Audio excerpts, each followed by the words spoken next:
Another food caterer has had its hygiene rating downgraded, the fifth in just over a month.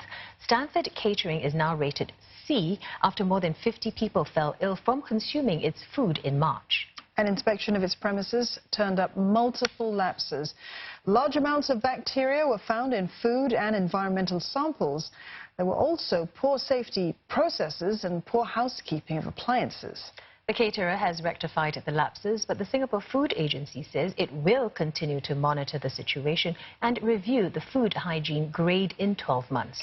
All 52 people who fell ill have since recovered. One, though, had to be hospitalized.